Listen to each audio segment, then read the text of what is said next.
ਦੋਸਤੋ ਤੁਸੀਂ ਦੇਖ ਸਕਦੇ ਹੋ ਅੱਜ ਮੈਂ ਖੜਾ ਹਾਂ ਇੱਕ ਸਟੈਚੂ ਦੇ ਅੱਗੇ ਜਿਹੜਾ ਕਿ ਸ਼ੇਰੇ ਪੰਜਾਬ ਮਹਾਰਾਜਾ ਰਣਜੀਤ ਸਿੰਘ ਦਾ ਇੱਕ ਘੋੜੇ ਦੇ ਉੱਪਰ ਸਵਾਰ ਹੈ, ਹੱਥ ਵਿੱਚ ਤੀਰ ਕਮਾਨ ਫੜਿਆ ਹੈ। ਇੱਕ ਟਰੂ ਪੰਜਾਬੀ ਵਾਰੀਅਰ ਦੇ ਰੂਪ ਦੇ ਵਿੱਚ ਉਹਨਾਂ ਦਾ ਮੁਜੱਸਮਾ ਸ਼ਾਹੀ ਕਿਲੇ ਲਾਹੌਰ ਦੇ ਵਿੱਚ ਲਗਾਇਆ ਗਿਆ ਹੈ।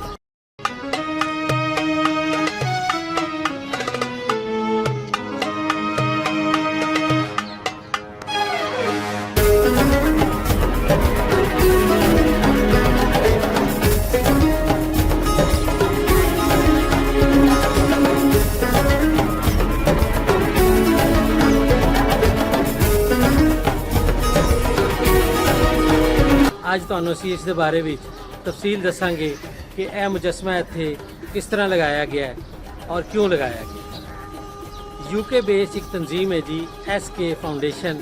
ਬੌਬੀ ਸਿੰਘ ਹੋਣੀ ਉਹਨਾਂ ਦੇ ਰੂਹੇ ਰਵਾਂ ਨੇ ਔਰ ਉਹਨਾਂ ਨੇ world city of Lahore authority ਦੇ ਨਾਲ ਮਿਲ ਕੇ ਤੇ ਇਹ ਮੁਜੱਸਮਾ ਜਿਹੜਾ ਹੈ ਇਹ ਇੱਥੇ ਇੰਸਟਾਲ ਕਰਵਾਇਆ ਹੈ। ਇਹ ਜਿਸ ਜਗ੍ਹਾ ਦੇ ਉੱਤੇ ਮੁਜੱਸਮਾ ਲਗਾਇਆ ਗਿਆ ਹੈ, ਪਿੱਛੇ ਜਿਹੜੀ ਬਿਲਡਿੰਗ ਹੈ ਉਹ ਮਾਈ ਜਿੰਦਾਂ ਦੀ ਹਵੇਲੀ ਹੈ।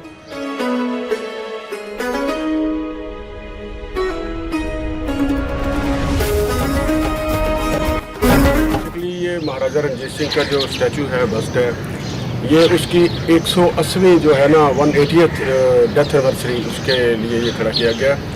और ये आपको पता है कि महाराजा रंजीत सिंह का भी कंट्रीब्यूशन है फोर्ट के अंदर। जिस तरह हिंदुओं का प्री इस्लामिक एरा में हिंदुओं का है गुप्ता डायनेस्टीज, पाला डायनेस्टीज, और फिर उसके बाद अर्ली इस्लामिक पीरियड है जिसमें सलातीन दिल्ली आते हैं। फिर भरपूर जो किले का जो खूबसूरत हुसन है मुग़ल पीरियड, उसमें यह है कि अकबर, जहांगीर, शाहजहां, औरंगज़ेब की एडिशन है।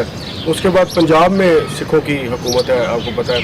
तो उसके बाद फिर एक 100 साल ब्रिटिश पीरियड जो हमें मिलता है किले के अंदर।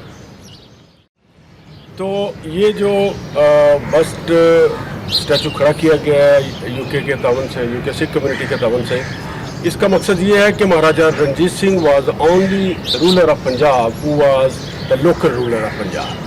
अगर आप 2000 साल की तारीख देखें तो उसमें से तकरीबन कोई भी बंदा हुक्मरान, पंजाब की मैं बात कर रहा हूँ, इंडिया में तो बहुत सारे साउथ इंडिया में लोकल महाराजे और राजपूत और दूसरे लोकल महाराजे ने रूल किया है। लेकिन पंजाब में आप अगर हिस्ट्री देखें तो ये सारे जो है अरब शरक्स प्री, अगर इसमें एरिया में देखें तो ग्रीक, बक्टरियन, सीथियन, पार्थियन, फिर इसके बाद अरब, टर्क्स, गजनी, गौरी, खिलजी, तगलक, सैयद, लोधी, मुगल, ये सारे बेसिकली सेंट्रल एशिया, ईरान और अफगानिस्तान या यहाँ के।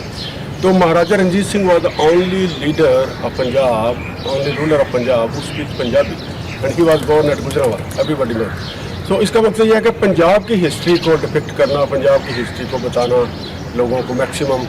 और महाराजा रंजीत सिंह के मतलब एक मैं समझता हूँ कि एक मिसअंडरस्टैंडिंग है कि महाराजा रंजीत सिंह ने अपने टेन्योर में, जो कि 40 साल इसका दौर था 1799 से 1839 तक, उसमें इसने मस्जिदों में घोड़े बांधे और इसने मुग़ल मोनूमेंट्स को सबोटाइज किया, उसकी डिस्ट्रक्शन की और अपने मोनूमेंट खड़े किए। ये ठीक है, सिख पीरियड में ये हुआ, लेकिन ये वो सिख पीरियड नहीं है जो महाराजा रंजीत सिंह का है। ये महाराजा रंजीत सिंह से 30 साल पहले का दौर है, जिसमें बंगी मिसल लाहौर के ऊपर हुक्मरान थी, जिसमें सोबा सिंह, लैना सिंह और गुजर Singh was the ruler of Punjab of Lahore. और उन्होंने ये किया, उस पीरियड को सिखा शाही का पीरियड कहते हैं। Ranjit Singh was a very secular type of emperor like Akbar the Great. Maharaja Ranjit Singh के दौर के जो नामवर मुस्लिम जनरल्स थे और मिनिस्टर्स थे, उनमें नामवर जो जनरल्स हैं वो है जनरल गौस मोहम्मद और जनरल सुल्तान मोहम्मद अफताबल और जनरल अलाई बख्श। ये 3 आर्टिलरी कमांडर थे। और जैसे मशहूर नामवर इसके जो मिनिस्टर्स हैं, फ़कीर अजीज़ुद्दीन, फ़कीर अमामुद्दीन, फ़कीर नूरुद्दीन। अब मुझे ये बताएं कि इन लोगों के इतने पावरफुल और इन्फ्लुएंशियल लोग थे महाराजा रंजीत सिंह के दरबार में, इनके होते हुए कोई ज़रूरत कर सकता था कि मस्जिदों में कोई घोड़े बांधे?